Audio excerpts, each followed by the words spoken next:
il y a plus de 700 ans, alors que l'Europe tremblait sous le joug des pestes et que les empires s'effondraient sous le poids des croisades, un homme traversa les sables brûlants du Sahara avec un cortège si grand, si éclatant, qu'il changea à jamais l'économie d'un continent entier.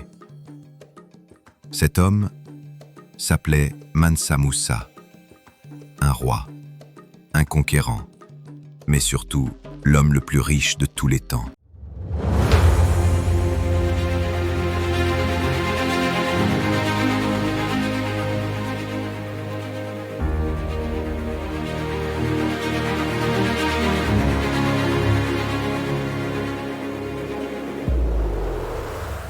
Au cœur de l'Afrique de l'Ouest, là où le fleuve Niger enlace les terres rouges du Sahel, s'élevait un empire puissant, l'Empire du Mali.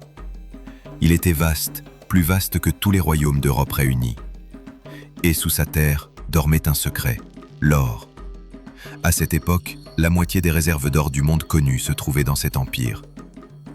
Et à sa tête, un homme, Mansa Moussa Keïta I. Mais comment ce prince, quasi inconnu au début de son règne, allait-il devenir une légende universelle ?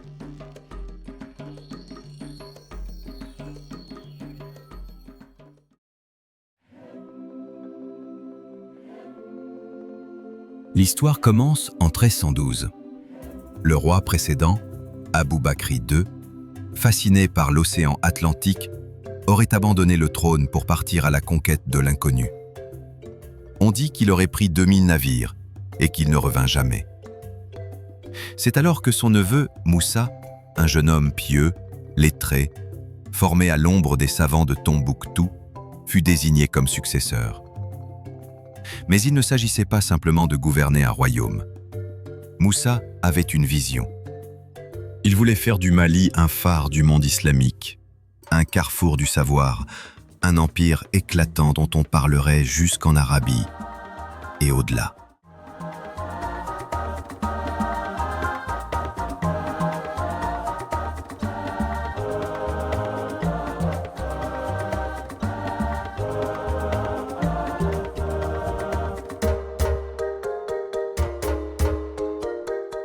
En 1324, Mansa Moussa entame le plus incroyable pèlerinage de l'histoire.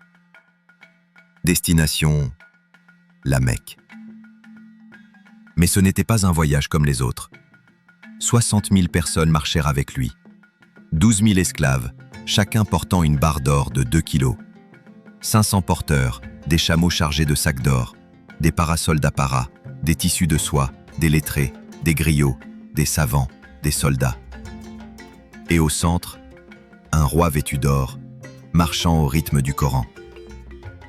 Quand il entra au Caire, la ville s'arrêta. Les marchés furent inondés d'or. Les prix s'effondrèrent. L'inflation s'emballa. Le Caire mit 12 ans à s'en remettre.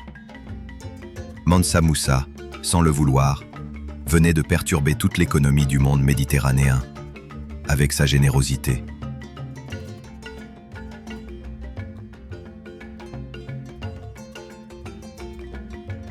Mais Mansa Moussa ne voulait pas seulement dépenser, il voulait transformer. À son retour du pèlerinage, il emmena avec lui des architectes andalous, des érudits du Caire, des artisans arabes, et il lança la plus grande campagne de construction de l'histoire de l'Afrique de l'Ouest. Il fit bâtir la célèbre mosquée d'Ingara Eber de Tombouctou, encore debout aujourd'hui, des écoles coraniques, des bibliothèques remplies de manuscrits rares. Tombouctou devint un centre intellectuel mondial, fréquenté par des savants de tout le monde islamique. Et pendant ce temps, les caravanes d'or continuaient de sillonner les routes du désert.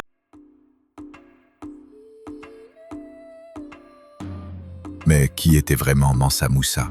Un mégalomane ? Un homme pieux ? Un stratège ? Certains disent qu'il ne buvait que l'eau de source apportée depuis le fleuve Niger.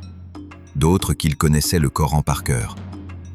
Mais ce qui frappe le plus, c'est sa maîtrise de l'image. Car Mansa Moussa avait compris quelque chose que peu de rois avaient saisi. Le pouvoir de la réputation. En se rendant à la Mecque en grande pompe, en inondant les marchés d'or, en bâtissant des mosquées éclatantes, il s'assurait une place dans les récits des voyageurs, dans les chroniques, dans les cartes. Et c'est ainsi que, en 1375, Sur la fameuse carte catalane, dessinée en Espagne, on voit pour la première fois un roi africain, assis sur un trône d'or, tenant une pépite d'or dans la main, couronné. L'Occident venait de découvrir Mansa Moussa, roi de l'or.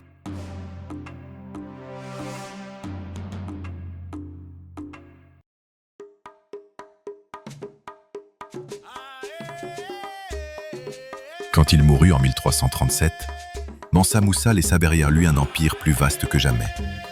Mais son or, sa légende, sa générosité, allaient devenir un fardeau pour ses successeurs. L'empire du Mali, incapable de gérer les convoitises, les conflits internes, les attaques extérieures, commença lentement à décliner. Mais le nom de Mansa Moussa resta gravé dans les sables, dans les champs, dans les manuscrits. Et aujourd'hui encore, quand on parle des fortunes les plus colossales de l'histoire, que ce soit celle de Jeff Bezos, Elon Musk ou des empereurs romains, aucun ne rivalise avec lui. On estime sa fortune, ajustée à l'inflation moderne, à plus de 400 milliards de dollars.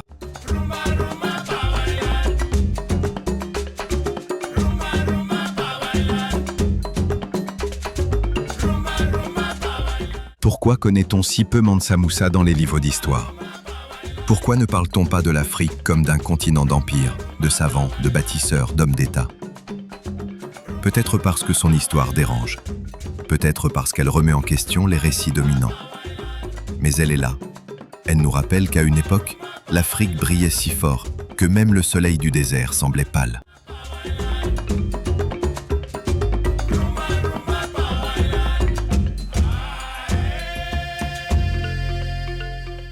Mansa Moussa n'était pas seulement riche. Il était la preuve vivante qu'en Afrique aussi, des empires pouvaient façonner le monde. Qu'au cœur du Sahel, un roi pouvait influencer l'économie du Caire, les cartes de l'Europe et les rêves de l'humanité. Il était le roi doré du Mandé, l'homme aux 1000 caravanes, le seigneur de l'or et du savoir. Il était Mansa Moussa.